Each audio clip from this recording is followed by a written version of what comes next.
Hey everybody, it's Saturday night, 9:30 p.m. I should say, and my name is David Hart, and I am the incoming co-president for the Malden Rotary Club for the years of 2020, 2021, and that will start in July 1st, on July 1st. Tonight, what we're going to do is we are interviewing some of our key um, key community people, business owners, people that work in certain businesses that have been affected dramatically by this recent COVID virus and pandemic. Tonight, we're interviewing Paul Solano. Paul Solano, and I'm happy to introduce Paul because Paul's a fellow Rotary member and has been a Malden Rotarian for probably now about 8 or 10 years, and he's also a former president of Malden Rotary. So I just want to give you a brief bio about Paul, and then we're going to dive right into our questions. So Paul Solano is the general manager of Pearl Street Station Restaurant in Malden. Paul is going into his 5th year as GM. He's also the former general manager of South Street Diner in Boston and former food and beverage manager for Boston Culinary Group Center Plate Accounts at the Rockland Trust Bank Pavilion, Boston Opera House, and the Orpheum Theater. That's a lot. Throughout the years, Paul has served on the boards of many nonprofit organizations and is past president, as I said earlier, is past president of the Malden Rotary Club. He's also currently on the board of directors for Tailored for Success, which is a local nonprofit here in Malden. And he is treasurer of the National American Sports Hall of Fame.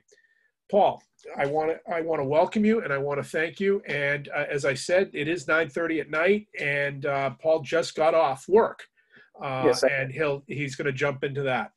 So, Paul, thanks for coming on. Couple things. First of all, we've got a few predetermined questions that I wanted to ask you. So I want to dive right into it. What I'd like to ask you first is describe Pearl Street Station and their business prior to the COVID-19 pandemic. Well, David, first of all, thank you so much for having me on tonight, and it's great to be here. But for those people in the audience who have never heard of Pearl Street Station, we've been in business almost 35 years. We're in our 35th year, actually, and we're located at 53 Summer Street in Malden. And it's one of those things that we have capacity for 277 guests, and we have 2 main bar areas, and we have a dining room, and we have a function room. So we're a very large property that's able to, in fact, accommodate many, many guests. And you asked how business was before COVID-19, and really, we got off to a great start this year. We had a super year going and all, but then all of a sudden, things just came to a screeching halt. Okay, Paul. So you said that you're 35 years in business. You've been with Pearl Street for 5 years. Yes. And I'm sure with your tutelage over there, the business has grown over those 5 years. It has. So let me ask you this, Paul. Once the state told everyone about its stay-at-home, or once the stay-at-home order was announced, how did you and Pearl Street Station react? Well, it happened on March 17th. Without joking about this, but that was evacuation day in Boston, March 17th. That's right. I forgot about that. Yes. Also the same day that Tom Brady signed or announced that he was not coming back to the Patriots. So March 17th was not a very good St. Patrick's Day. We still managed to, in fact, go through with our great St. Patrick's Day meal.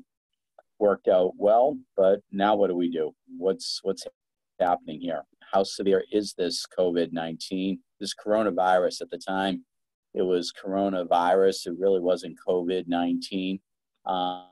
What's happening here? Is it really that bad? We had inklings that, okay, well, yeah, we do have to take proper controls for our sanitation. We do have to really just look at and see how things are going to play out here. But once the stay-at-home order was announced by the governor, wow, this is real and all. So we shifted our model to takeouts only and party pans. And we did that for a few weeks. I believe it was about 3 weeks or so. Then we decided to close down operations on April 5th with the takeout, and we have since reopened. We reopened earlier this week, and that was great. Great to reopen and be back ready for the next phase, if you will. So that kind of, Paul, thank you. That kind of leads me into my next question. As you mentioned, we're currently in the first week of June, and reopening of the state is underway. I believe we're still in phase 1, and I believe we moved to phase 2 as of Monday. How does this affect Pearl Street Station, and what are your plans and what are the restaurant's plans? Well, as I said, we started takeout earlier this week, which was great, and we're transitioning into an outdoor seating submission. We have submitted the paperwork to the city of Malden.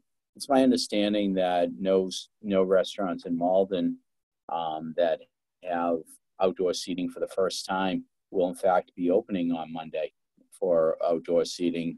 They have to wait for the Malden Liquor Licensing Board to have their meeting and to endorse and sign off on the plan with the local Board of Health. So we're hoping that outdoor seating could in fact be start up on Wednesday of this week, which would be really great. But it's one of those things that we have submitted a plan for seating for 76 diners at one time. It's going to be in our main parking lot. We're going to have 23 tables. We have a very carefully thought out, laid out plan. The parking is going to be for our patrons who want to use the parking garage that we have a lease agreement with the Malden Redevelopment Authority and the management company SPQ Parking. And it's one of those things that we're going to give it a whirl through phase 2 of what the governor has set up. Now, in that phase 2, the governor is going to allow restaurants to, at some point, based on scientific data, start to open up their inside restaurant. So our inside restaurant, as I said, has a 277 capacity, but there is a limit as to the amount of people who could be at one table at one time. So we have a maximum of 6 seats at each table, or 4 seats a booth, or a table of 2. But we do have to have those tables 6 feet apart for the social distancing and the physical distancing. So we have the laid out plan. We have plenty of space in our parking lot. We moved our dumpsters, our fry oil dumpster and our main dumpster, to the back part of our property. And the fact is that, we have so much property here, so much land, being the former Malden Depot, Western Division, we have a huge building. So we are blessed that we have one of the largest restaurants in Malden with the space, so we are able to do it. But I really do feel bad for the smaller restaurants who may not have the initial capacity, who don't have the frontage, or who do not have the capability of putting tables in a parking lot. So we're going to see what happens. Hopefully the city signs off on it, and we'll just see what happens. And then we'll ease into the second half of phase 2, and then phase 3 on June 29th. Hopefully the governor and scientific data will in fact allow us to maybe be at 50 to 75% of capacity. And then there's a phase 4, I believe on July 20th. Okay. That's all I know right now. So, Paul, let me ask you a couple quick things. What sanitation procedures are you taking right now at Pearl Street? And my second question is, and I should have asked this first, Pearl Street is now currently open for takeout. Am I correct about that? That is correct. Takeout and curbside pickup. We signed up with a new app where you could just pull up, you let us know you're here, we'll bring it out to the car. But we are also open for party pans. We had about 5-6 party pans today, which were great orders to have. And we do half pans and we do full pans and all. So that's been really busy. Plus also too, we're ramping up our backyard barbecue division. And I know everyone is sort of leery of having a gathering of 10 or more people, but it's one of those things that I am starting to book some things into late June and July where people are saying, okay, we're going to beat this and we're going to have this massive blow-up party. We're going to have that memorial mass for someone who passed away during the past 2 months. And so we're there for for our guests and all, but takeouts and party pans only right now. So are you also have you had to adjust your menu because of COVID? And I ask this question because I know many of us who have had to go grocery shopping just for regular stuff at home have gone to stores, and even now stores continue to be out of many items. So how has that affected your industry? It really has. The price of beef and price of chicken has gone up big time. We have not changed our prices one iota. We thought about it, but it's one of those things that no, we just can't do that. But the price of, we buy top quality beef, flat meat, the denuded, and we needle our meat twice, and we have our own barbecue sauce and all with our steak tips. But the price has gone up big time. We'll call it like an extra $4 a pound for what we're paying. And the price of Hamburg, we're really at a point where there's very low profit margin in the burgers and the beef and the chicken and all. But we have a great fisherman's platter. The seafood has been flying out the door. Really has. I've noticed on like for instance at Stop and Shop, they've completely shut down their seafood counter. Now it may have reopened recently, but over the last 3 or 4 weeks, Stop and Shop in Malden and other Stop and Shops, there was absolutely no seafood. There was no deli. Everything was pre-cut and put into cases. But what always surprised me is that other supermarkets such as Shaw's or Market Basket still had their seafood and still had their deli counter going.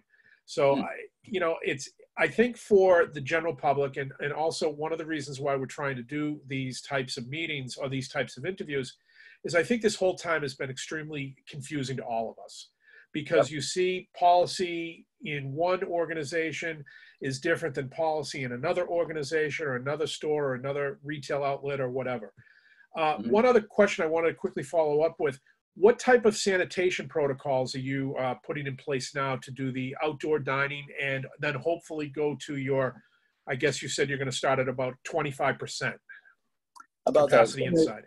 It's going to equate to about 27% actually, with the 76 people who will be outside from, say, Wednesday. We're really hoping we get approval. The Malden Licensing Board is meeting this coming Tuesday and this coming Thursday, and we hope that will be on the docket for Tuesday. So starting Wednesday, we'll be set up for hopefully 76 people, and we'll have the proper social distancing and physical distancing, but also the sanitation station at the hostess station, which is going to be at the front part of the parking lot. And it's one of those things. We have disposable menus. Okay, I have 1,000 of those coming in.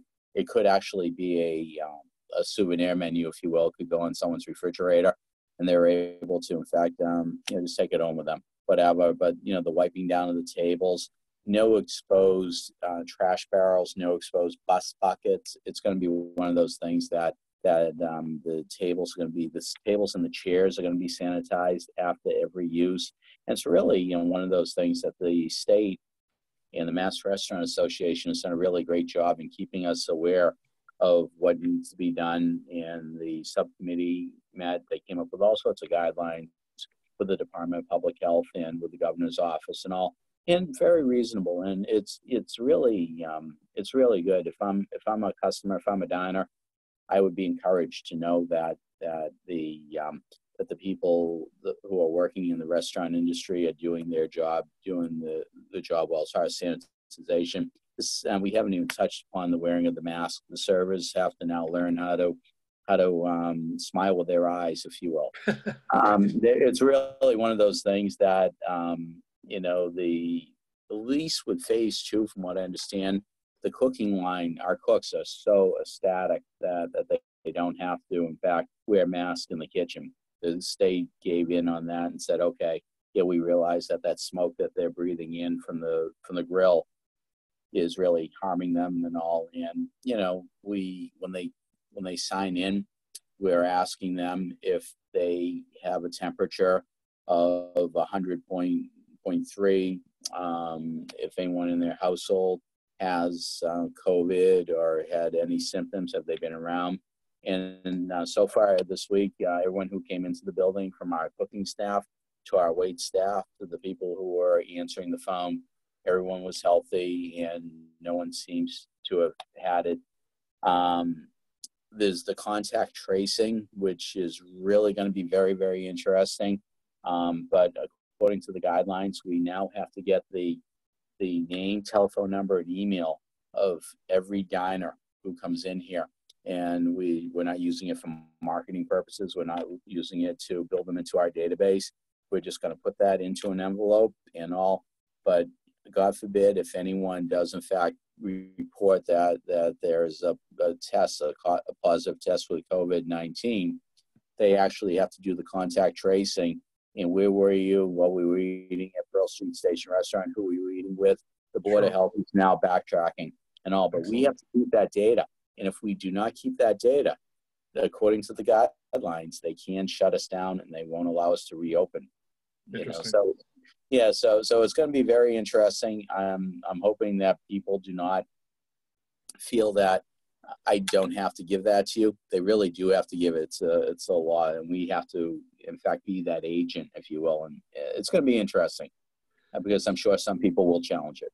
So one follow-up to your sanitation, my sanitation question, you had mentioned disposable menus. I'm hearing that some restaurants are opening with plastic cutlery and paper plates.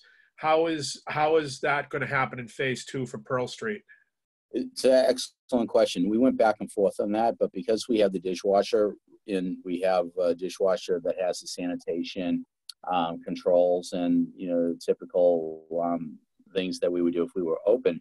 We're going to use real plates. We're going to use real forks and knives and spoons. Everything is going to go through the sanitization process. Nothing's going to be kept outside. It's all going to be kept out in the kitchen area, the prep area.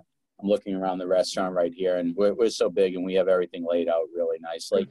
Good. That nothing's going to be outside. The only thing that's really going to be outside will be the stools, the chairs, and the tables, the flower boxes, delineating where people could go. And, and of course, the handicap parking spaces will in fact still be there. No. Okay.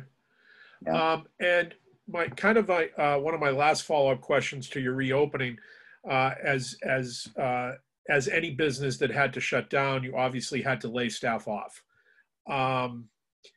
How many of your wait staff, bar staff, kitchen staff are you trying to bring back for phase 1?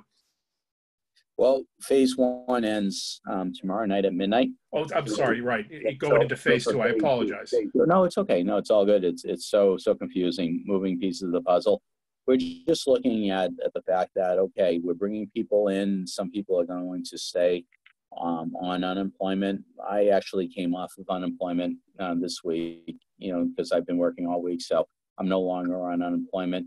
However, I'm holding down the shop and all that stuff. And phase 2, we'll bring back a couple of people here or there. But it's one of those things that we want to get to that phase 3. We want to get to that phase 4, where hopefully we'll be up and running by July 20th, first week in August, where we'll have our staff, because we have about 47 employees across the board. And it's one of those things, a few full-timers, lots of part-timers and all that stuff. Right. And it's one of those things, we want everyone back. But, as far as we know, I think there was only one employee who moved back home to New York with her family. But other than that, everyone's coming back. And we've had Zoom meetings. We've had all sorts of things. We did a tribute to Tom Brady with the Brady Bunch song when he signed. So we've done a lot of Zoom meetings and all. We have a great staff.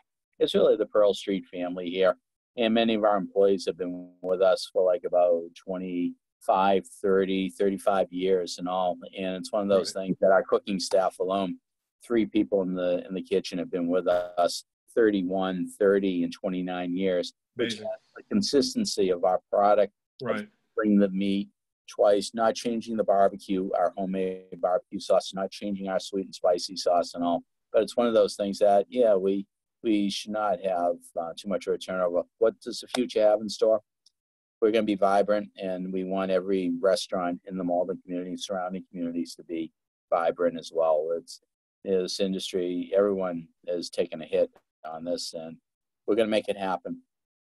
Right. So one of the things that I do know, and you really touch on a great point about the Malden restaurant community. Now, as you said, you're one of the bigger restaurants. You've also been around for 35 years. Your atmosphere and the owners and yourself, I know that people have worked there for a number of years. Yep. Being a patron myself, always enjoyed going to Pearl Street, and also being a patron when this all opens back up.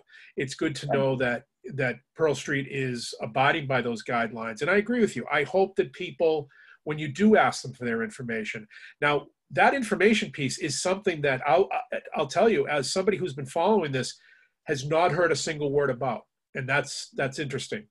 But and I think that, and again, I have to, we all have to trust the restaurant or the business that we're dealing with for the contract tracing and so forth. And hopefully, and I'm not saying you guys, but hopefully that people don't abuse that and use that information.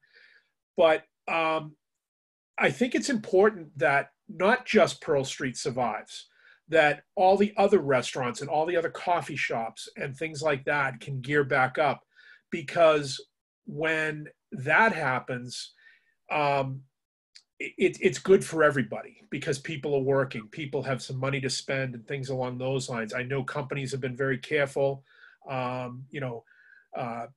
corporations, private, public, what have you. I have many friends who have, in the private industry, that have taken upwards of 25% pay reductions, so that they could continue to move forward and the company could continue to move forward because sales are down and so forth. The old adage is, if you're looking to open up a used bookstore, the best place to put a used bookstore is next to a Barnes and Noble or something like that, because Right. it's good things breed. We should, Right. It breeds success.